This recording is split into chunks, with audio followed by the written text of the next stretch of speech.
The Cats of Ulthar by H.P. Lovecraft, published in 1920. It is said that in Ulthar, which lies beyond the river Sky, no man may kill a cat. And this I can verily believe as I gaze upon him who sitteth purring before the fire. For the cat is cryptic and close to strange things which men cannot see. He is the soul of antique Aegyptus, and bearer of tales from forgotten cities in Meroe and Ophir. He is the kin of the jungle's lords and heir to the secrets of hoary and sinister Africa.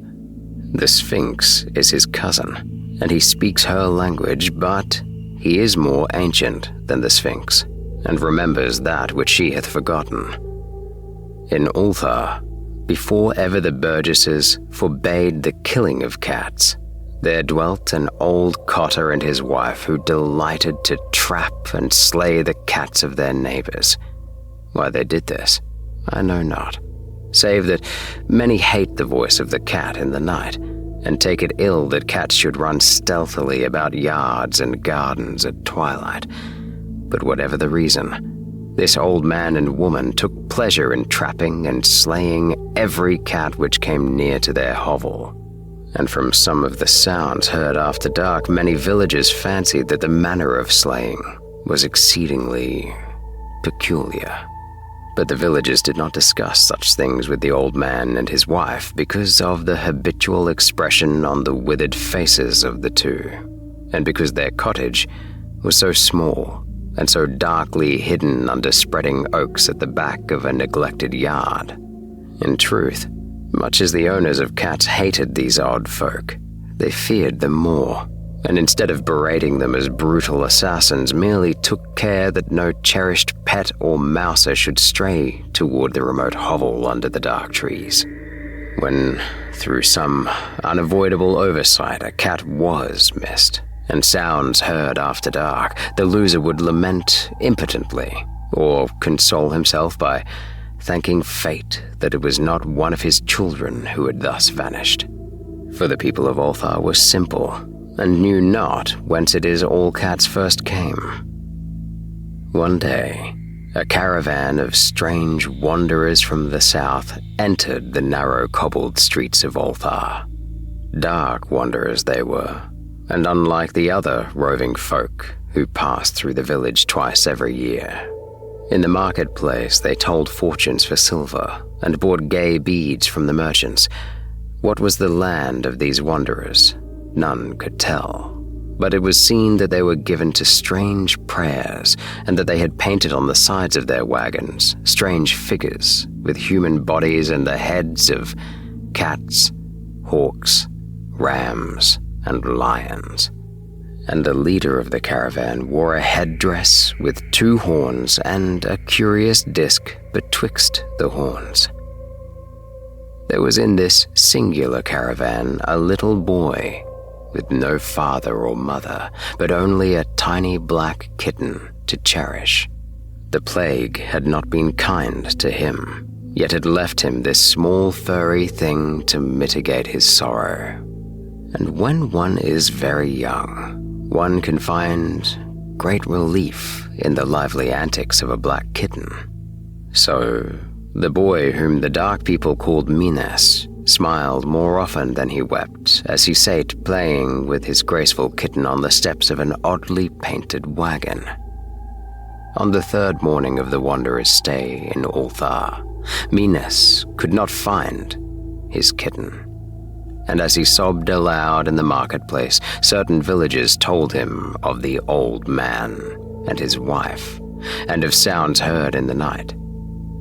And when he heard these things, his sobbing gave place to meditation, and finally to prayer.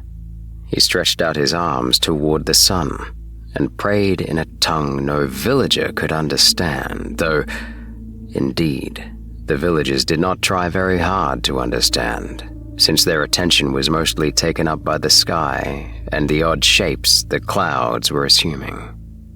It was very peculiar, but as the little boy uttered his petition, there seemed to form overhead the shadowy, nebulous figures of exotic things, of hybrid creatures crowned with horn-flanked discs. Nature is full of such illusions to impress the imaginative. That night, the wanderers left Ulthar and were never seen again.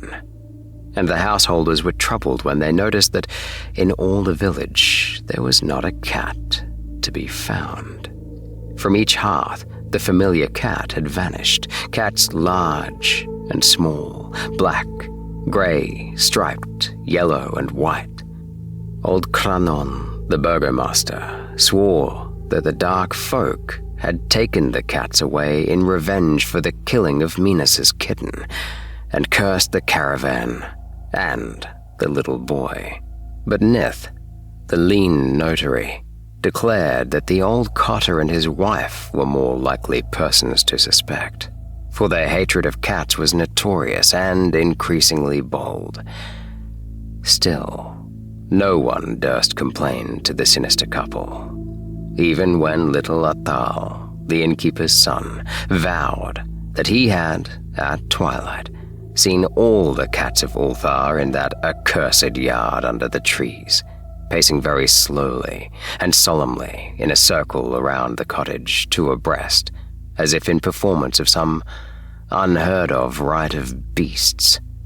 The villagers did not know how much to believe from so small a boy, and though they feared that the evil pair had charmed the cats to their death, they preferred not to chide the old cotter till they met him outside his dark and repellent yard.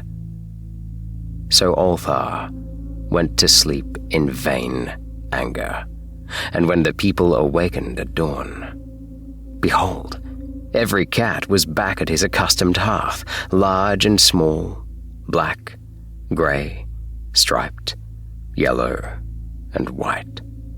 None was missing.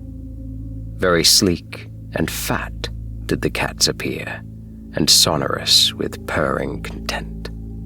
The citizens talked with one another of the affair, and marveled not a little. Old Kranon again insisted that it was the dark folk who had taken them, since cats did not return alive from the cottage of the ancient man and his wife. But all agreed on one thing, that the refusal of all cats to eat their portions of meat or drink their sources of milk was exceedingly curious. And for 2 whole days, the sleek, lazy Cats of Ulthar would touch no food, but only doze by the fire or in the sun. It was fully a week before the villagers noticed that no lights were appearing at dusk in the windows of the cottage under the trees. Then, the lean Nith remarked that no one had seen the old man or his wife since the night the cats were away. In another week, the burgomaster decided to overcome his fears and call at the strangely silent dwelling as a matter of duty. Though, in doing so, he was careful to take with him Shang the blacksmith and Thul the cutter of stone as witnesses. And when they had broken down the frail door, they found only this: 2 cleanly picked human skeletons on the earthen floor, and a number of singular beetles crawling in the shadowy corners. There was subsequently much talk among the burgesses of Ulthar. Zat, the coroner, disputed at length with Neith, the lean notary, and Kranon and Shang and Thul were overwhelmed with questions. Even little Atal, the innkeeper's son, was closely questioned and given a sweetmeat as reward. They talked of the old cotter and his wife, of the caravan of dark wanderers, of small Minas and his black kitten, of the prayer of Minas and of the sky during that prayer, of the doings of the cats on the night the caravan left, and of what was later found in the cottage under the dark trees in the repellent yard. And in the end, the Burgesses passed that remarkable law which is told of by traders in Harteg and discussed by travelers in Nier, namely, that in Ulthar, no man may kill a cat.